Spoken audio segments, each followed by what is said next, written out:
2-3 वाकयात हुए. West Bank को उन्होंने स्टेट प्रॉपर्टी करार दिया. उसके साथ साथ मस्जिद अक्सा को उन्होंने सील कर दिया. तीसरा, फ़लस्तीनी कैदियों को उन्होंने फांसी देने का इख्तियार कानून वो बना लिया. इसके ऊपर जितना रिएक्शन होना चाहिए था वो पाकिस्तानी समाज में नजर नहीं आया. आप उसके मुकाबले में यूरोप में जाएं, वहाँ सोशल मीडिया पे देख लें, वहाँ पे सिविल सोसाइटी, पॉलिटिकल पार्टीज और इंसानी हुकूक की तंजीमों को आप देख लें, वो बहुत शोर मचा रहे हैं. शायद ये भी हो सकता है हमारे हमसाये में जंग हो रही है शायद. वो नहीं, लेकिन ये जंग किस वजह से है? देखें, इस जंग की बुनियाद क्या है? फलस्तीन है. इस जंग की बुनियाद तूफानुल अक्सा है. इस जंग की बुनियाद गज़ा है. फलस्तीन ही रूट कॉज है. अगर आप इस रूट कॉज को एड्रेस नहीं करेंगे, देर पामन कायम नहीं. ठीक है, जंग से आप तक जाएंगे, आपको शिकस्त हो जाएगी, जिस तरह ईरान में आपको शिकस्त हो रही है, अपने हुर्मुज़ में आपका तकब्बुर डूब रहा है, तो आप वक्ती तौर पर पीछे हट जाएंगे, लेकिन देरपा अमन नहीं होगा. ये वक्फा होगा.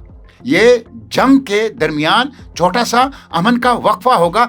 अमन उस वक्त आएगा जब तक इंसाफ की बुनियादों पर, अदल की बुनियादों पर, रूट कॉज फलस्तीन के इशू को आप एड्रेस नहीं करेंगे. तो मैं ये कह रहा था कि देखिए 3 वाकयात हुए, इस पे पाकिस्तान के अंदर रिएक्शन आना चाहिए, वो नहीं आया.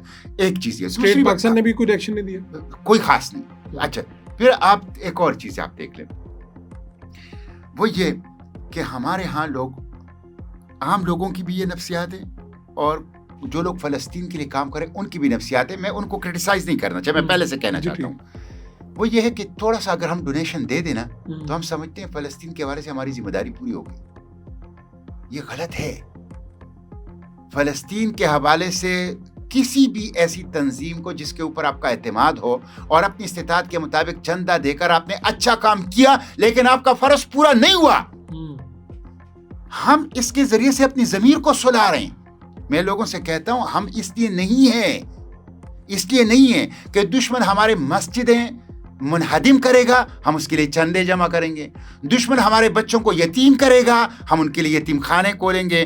दुश्मन हमारे स्कूलों और अस्पतालों को नाबूद करेगा, हम उसकी तामीर के लिए डोनेशंस जमा करेंगे. हम इसलिए है कि उन हाथों को रोकें जो हमारे मस्जिदों की तरफ बढ़ रहे हैं, अस्पतालों, स्कूलों की तरफ बढ़ रहे हैं, हमारे बच्चों को यतीम कर रहे हैं. उसके लिए रेजिस्टेंस, मुजाहिमत. और उसके लिए जिस तरह यूरोप में हो रहा है, वो डोनेशंस भी दे रहे हैं, लेकिन उन्होंने डोनेशंस को अपनी मुजाहिमत का अल्टरनेट नहीं समझा. मुजाहिमत भी है और ये भी है और मुजाहिमत सबसे ज्यादा है और हल मुजाहिमत है. देखिए, ये तो कोई बात नहीं हुई. देखे ना, अब यूनाइटेड 10 अप्रैल को जब पीस डील हुआ, ठीक है, उस पीस डील में ये तय हो गया था कि 600 ट्रक पर डे जाएंगे. अभी चंद दिन पहले तक 72,000 ट्रक जाने चाहिए थे, सिर्फ 31,000 गए. यानी हालांकि जरूरत उनकी है 1000 truck per day according to United Nation, लेकिन इजराइल ने कहा 1000 नहीं छोड़ूंगा, 600 छोड़ूंगा. 600 पे मान गए. 600 पे मानने के बाद भी 300 भी नहीं छोड़ रहा. तो ये इसके लिए मुजाहिमत चाहिए. तो आप क्या समझते हैं कि जो पीस बोर्ड है वो नाकाम साबित हो गया? देखें, पीस बोर्ड के बाद क्या हुआ? पीस बोर्ड तो ट्रंप के वफादारों का क्लब है.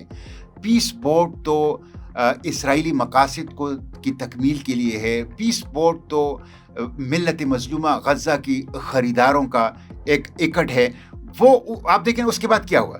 पीस बोर्ड के बाद आपने वेस्ट बैंक को स्टेट प्रॉपर्टी इसराइल ने करार दिया. पीस बोर्ड के बाद मस्जिद अक्सा सील है. पीस बोर्ड के बाद फ़लस्तीनियों को फांसी पे चढ़ाने की कानून मंजूर हुआ. पीस बोर्ड के बाद लबनान के ऊपर हमला हुआ. पीस बोर्ड के बाद ईरान के ऊपर हमला हुआ.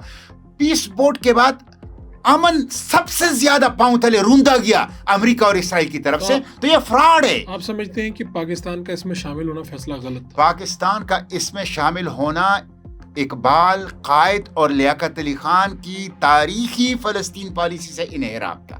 तारीखी उसकी वजह है कि आप पीस बोर्ड की जो डॉक्यूमेंट है, उसके जो मंदरजात हैं, वो पढ़ लें. उसमें आज़ाद फलस्तीनी रियासत का तस्करा तक नहीं है. उसके अंदर है हमास को डिसआर्म करना. तो हमास तो जिनेवा कन्वेंशन के मुताबिक, इंटरनेशनल लॉ के मुताबिक एक आज़ादी और हुर्रियत की जंग लड़ रही है. और हमास सिर्फ एक फ्रीडम फाइटर्स नहीं है, वो वहां की पॉलिटिकल फोर्स है, इलेक्टेड पॉलिटिकल गवर्नमेंट है वहां के गज़ा की. تو اس لیے وہ تو سرے سے یعنی وہ ڈاکومنٹ ہی یک طرفہ ہے. ٹھیک ہے. اور اس کے تحت جو آئی ایس ایف بنے گا, اس آئی ایس ایف کی جو آپ دیکھیں نا اس کے مقاصد کیا تھے. ایک ایسے امریکی جنرل جیفر جیسپر کی قیادت میں کہ جس نے افغانستان میں بھی خدمات دی ہیں, عراق کے اندر بھی خدمات دی ہیں. اس کے بعد اس کو غزہ آئی ایس ایف کا انٹرنیشنل سویلائزیشن فورس کا سربراہ بنایا گیا ہے, 2 star major general Jeffer Jasper. اور اس کے مقاصد کیا تھے؟ حماس کو ڈسارم کرنا, D radicalisation of the Palestinian society, یہ سارے وہ مقاصد ہیں. ٹھیک ہے. تو یہ میں سمجھتا ہوں کہ وہ سرے سے فلسطینیوں کے لیے تھا ہی نہیں.